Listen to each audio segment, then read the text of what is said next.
Welcome back to the Freedom Decoded podcast. I'm Carey Bentley. I'm here with Demir Bentley, my husband and business partner, and we're very excited to share this next episode with you. A little bit about us. We quit our 9-to-5 job several years ago in order to start our lifestyle and productivity coaching business. You can learn more about that at lifehackmethod.com. But this podcast is our excuse to let our hair down a little bit, talk to you about some themes and subjects that we're talking about with each other personally, and give you that little behind-the-scenes peek. So today we are talking about me taking time off away Carey, from the family. Let's do the clickbait title. Yes. Carey leaves me. Carey leaves her family. Carey left her family. That would be the clickbait YouTube title. Right. No, you did leave for 6 days. So what was that about? And why are we interested in talking about it today? Yeah. Okay. So I left for 6 days to go to a women's mastermind in St. Lucia, hosted by Jill Stanton, who runs a community called the Millionaire Girls Club.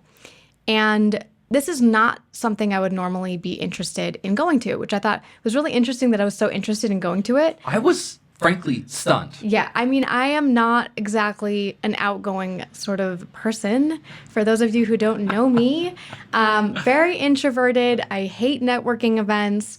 The thought of going to like conferences and summits and that sort of thing and needing to hobnob with people just makes my stomach turn a little bit.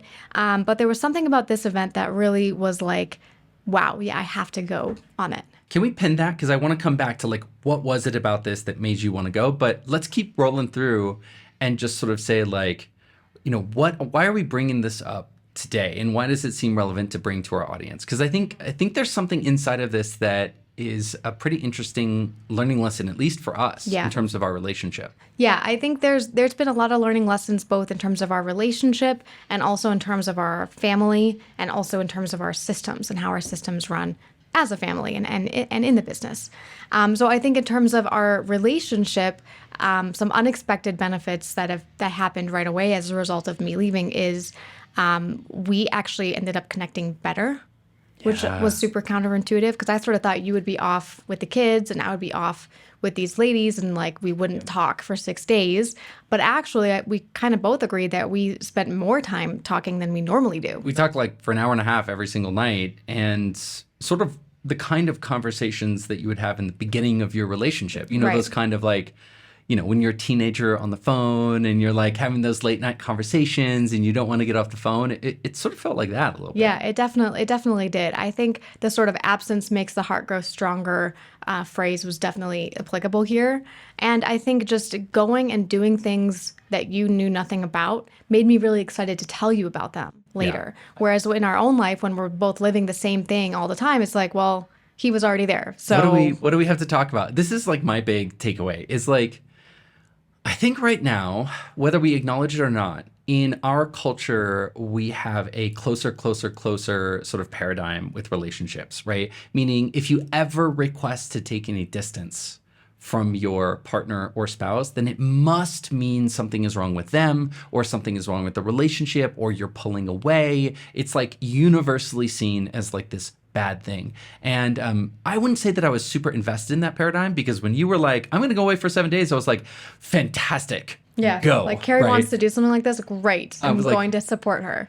And because I knew, or at least I suspected, but now I know for sure that frankly, anything new in the relationship is food for the relationship, right? I would have loved if you and I could have gone away without the kids, but the truth is we just don't have the situation right now. They're too young, they're too dependent on us. It's just not viable. So the second best thing was for one of us to stay home and the other to go and really enjoy themselves.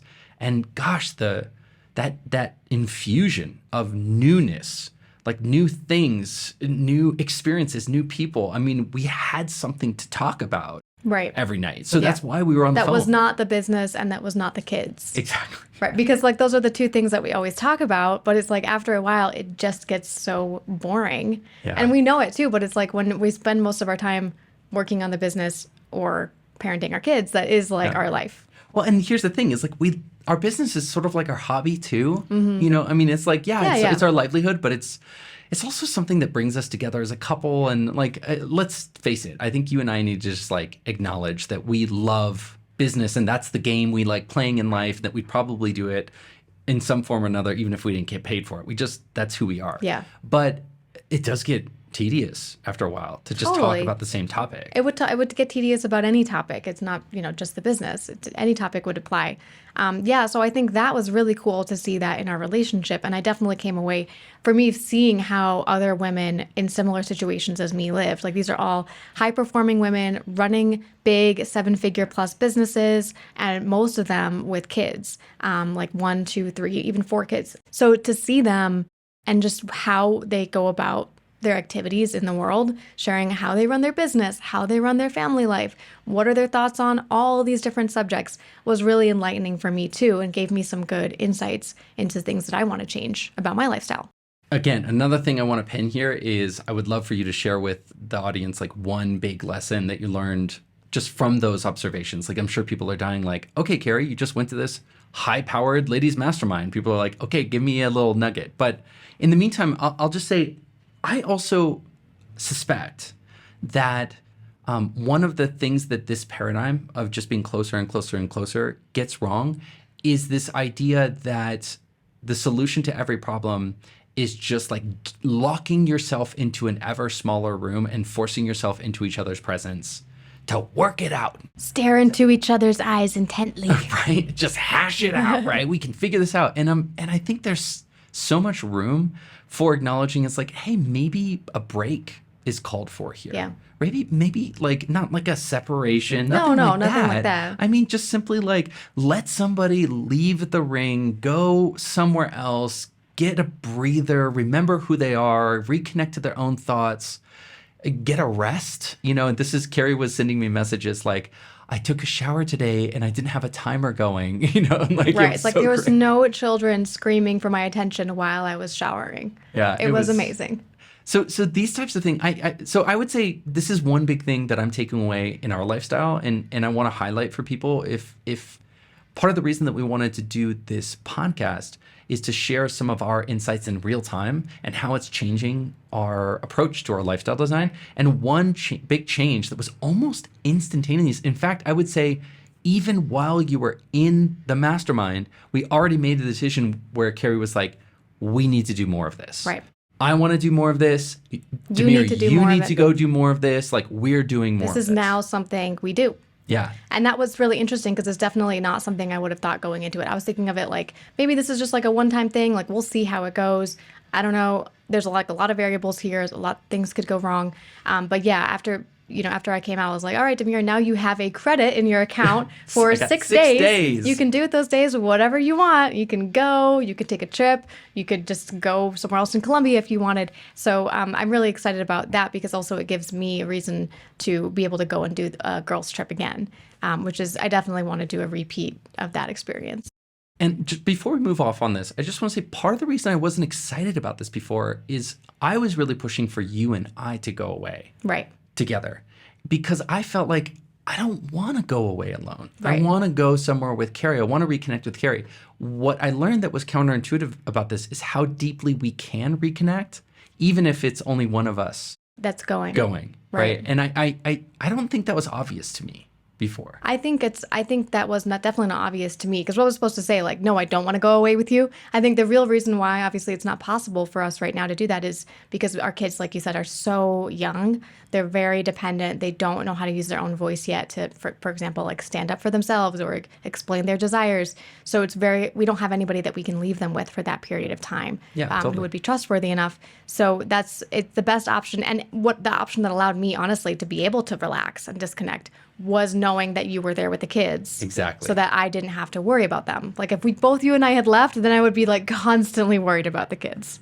So I don't think we could do this conversation justice if we didn't talk about the other side of the coin, which was what was it like to be alone with the kids for the 6 days? And let me be clear, we have a nanny who for that period, she's about to get like a full 30 days. So I'm about to say how hard we worked our nanny, but let me just hasten to add to everybody who thinks we're like slave drivers that our nanny gets like 2.5 months off per year. So like she gets a lot of fully paid paid vacation, right? So So don't think that we're monsters. But for this period, she volunteered to work straight through that period just to make sure that I was supported. So I wasn't even alone. I had the nanny during the day, but Lord in heaven, was it tough. I mean, it was like sleep torture, you know, in prison camps where they torture like prisoners of war by just like every time you're about to go to sleep, you wake them up and they end up going insane within 3 days. I mean, and I'll preface this to say like our baby is 4 months old right now.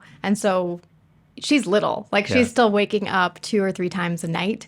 And then plus our 3-year-old sometimes wakes up. So it's like, yeah, I mean, to take all of that on one person is for sure not something we could do for a long time. It would be unsustainable. I am not ashamed at all to admit that I called Carey several times in the middle of the night. In the middle of the night. Tears of frustration. Like so frustrated, like with this baby. Like she won't eat.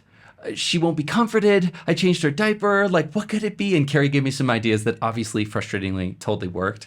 That worked immediately. But that's not to say, I mean, what's great is like I felt so comfortable leaving because I did know that Demir could handle it. Like even those were some odd nights because she's going through a sleep regression right now. But like just knowing that you're such a good co-parent and that you know how to do like everything that I know how to do and you've taken the same parenting classes that I've taken is like sit up a little straighter here. Yeah. You're about to get complimented. Yeah, it's like I wasn't at all worried for a second. I mean, when you called me, I was a little bit worried about you, but I really was not worried about the kids. But it's funny. So it's weird when something was really hard and yet was so clearly worth it. And I would do it again in a heartbeat. Wow. I wouldn't do it back to back. I wouldn't do 2 weeks, right? Yeah. But I also want to highlight something about this. This was a powerful lesson I learned. One was, even while it was happening, I was like, this is the worst that it's ever going to get. Yeah. Like, it'll never get worse than this. Because when you go through something hard, if it's totally worth it, you just optimize into it, figure it out, create better systems, you know, level your own game up, figure yourself up a little bit more. And so I thought that was one really interesting sort of tidbit, was like that it was so hard, and yet despite it being so hard, I was like, I had no question in my mind whether it was worth it. Yeah, I love that you felt that way. And I also really loved you doing things differently than what we normally do. Like I saw you, taking the family on family walks more, heading to different restaurants that they had never been to before. Like these are not things we normally do because we're so stuck in our normal routine. Yeah. So I think it was cool to bring those elements in as well so that you could sort of create your own routine with the kids. Yeah, totally. So, I think for us right now, the open question, which is totally solvable, we haven't solved it yet, but it's solvable, is, how do we need to create systems? There's this like new archetypal way of running our family. Like we know how to run our family when you and I are both here.